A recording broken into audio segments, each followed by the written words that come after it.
Good morning, all my dear children. In class 5 social, already we have done two chapters, agriculture and globes and maps. Third number chapter we have already started. I have given you one introduction in the last class and I have shown you some pictures of Indus Valley civilizations, ruins of Indus Valley civilization. As you can see, the name of the chapter is, it's lesson number 3, history, Indus Valley civilization. I got some question and answer from the paragraph which we have done already. First, second, third. In the last class, I have given you homework of total 4 questions. And the questions are, the first question is when and who discovered the ruins of a city that flourished in Harappa in the West Punjab.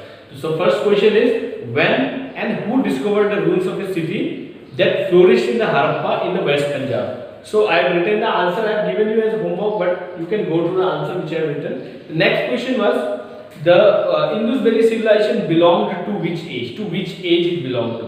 The third question is discuss the extent of the Indus Valley civilization. You have to discuss the extent of the Indus Valley civilization. As well as I have fourth questions. Fourth question is what are the main sources of information regarding the Indus Valley civilization, which I have not given you today. I will be giving you in the next class. So today we are going to discuss about Indus Valley civilization, characteristics of Indus Valley civilization. So before it, let me give you a quick recap of what we have done in the last class. In the last class, I have told you about Indus Valley civilization, the major centers of the Indus Valley civilization, the extent of Indus Valley civilization. So regarding those explanations, I have given you some sort of question and answers. So let us start few more characteristics of Indus Valley civilization. And I will discuss all the question answers which I have written. As you can see in the board, I will be explaining all the question and answers later on in this class only. So today let us start with characteristics of Indus Valley civilization. So here characteristics means town planning system. What is the town planning of Indus Valley civilization? The structure of houses, the drainage system, houses, what is citadel. So this thing I will explain you. So first, characteristics of the Indus Valley civilization. The Indus Valley civilization was characterized by certain unique features. Excavation at various sites proved that a highly developed urban civilization flourished. So Indus Valley civilization used to be an urban civilization. Why it is known as urban civilization? Because the structures of houses or the drainage system are in an urban way. Like in the modern society, you can see the drainage system. In that manner only the Indus Valley civilization, the structures are kind of that. So now let us discuss about town planning, which I have discussed a bit in the last class. Town planning is all about Harappan sites were planned. Most of the cities were divided into two parts. Most of the cities are divided into two parts. The cities are divided into two parts. The upper part was called the upper town or the citadel, and the lower part was called the lower town. So a particular city used to be divided into two parts, upper part and the lower part. Upper part is also called citadel. Now what is citadel? It's a new word, new terms. Citadel, a fort-like raised portion of the Harappan site, a fort-like structure, a town-like structure. This is the higher part, it's known as citadel, and the lower part was called the lower town. The higher part is called the upper town and the lower part is called the lower town. Usually the citadel was on the west side of the city and smaller in area than the lower town. It was built on a high platform. Burnt bricks were used to build walls around the citadel to protect it from flood. Special buildings such as the Great Path, the storehouse, the assembly or the town hall and the fire altars were built on the citadel. Possibly the ruling class lived there. So citadels are the citadel, as I told you, it is the upper house or the upper land, upper area of the Indus Valley civilization, which is quite smaller in area as compared to the lower town. In that upper side, which is known as citadel, most probably there live the upper class people or the king people, ruling people, and the lower town there used to live the common people. So now the lower town was generally to the east of so the upper town generally used to be in the western side of the town and the lower town used to be in the eastern side of the town. It was larger but lower than the citadel. It served as the residential area of the common people.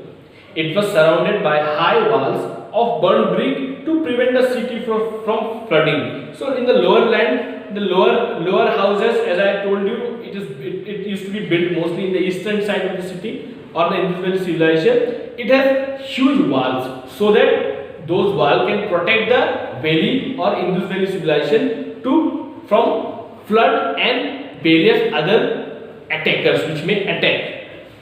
The next point is houses. So now we will discuss about how the houses were built. The houses of the, so as I told you in town planning, burnt brick. So burnt brick are usually used for building materials. As building materials, burnt brick are mostly used in Indus Valley civilization. So in houses, the houses of the common people were generally 1 or 2 stories or varying sizes. So they are 1 or 2 stories. Now also you can see 3, 4, 10, 12 stories building in the same way. Indus Valley civilization on that era, they used to build normally 1 to 2 story buildings or houses. Sizes are different. These houses were built on each side of the street and were not allowed to encroach on the roads. The houses were separated by narrow but straight lines. The rooms were built around a courtyard. Each and every houses mostly have one courtyard of them. And all the houses were made of baked bricks of uniform size and good quality. The houses had paved floors and the floor and the flat roofs. They normally used to have flat roofs. Most of the houses had a separate kitchen. They have separate kitchen, separate bathroom with paved slanting floors to let the dirty water flow to the drains. So they used to have a complete proper drainage system as well, so that whatever utensil or whatever activity is done in the bathroom or as well as in the kitchen room, the water can be flown and it can reach to the drainage system. They have such kind of structure inside their home.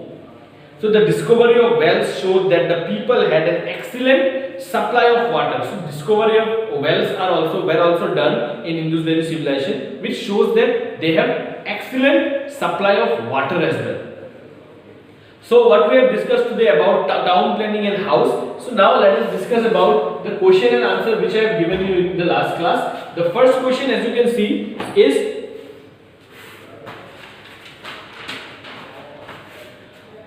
when and who discovered the ruins of a city that flourished in Harappa in West Punjab?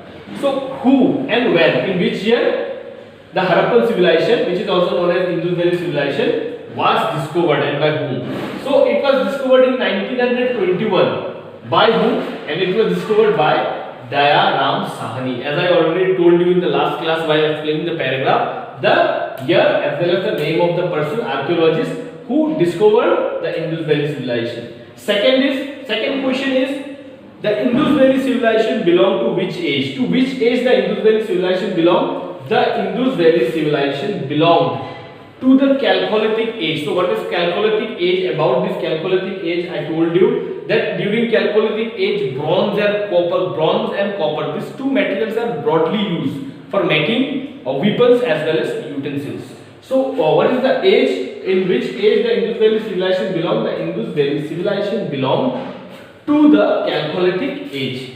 Now coming to the third question. Third question is, discuss the extent or reach of the Indus Valley civilization and river. So what is the extent of Indus Valley civilization and river? The Indus Valley civilization was bounded by Sutka Gender in Balochistan, which is now in Pakistan, in the west. So it is in the west.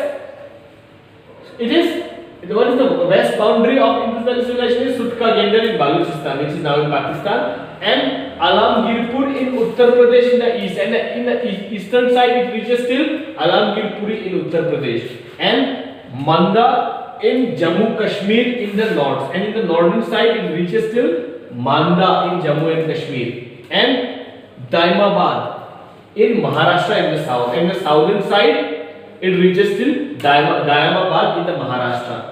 And the next question number 4 also I have given you as in homework. And the question number 4, as you can see, is what are the main sources of information regarding the Indus Valley civilization? As I have already discussed with you question number 1, 2 and 3. In the next class I will be discussing with you about question number 4, and I will be giving you some more question and answer as homework from the paragraph which I have explained you today about the characteristics of Indus Valley civilization, such as drainage, house and citadel. In the next class I will be discussing few more points, as well as I will be giving you some question and answer in as homework. So I want you people to go through the question and answer whatever I have given you properly. Till then, thank you.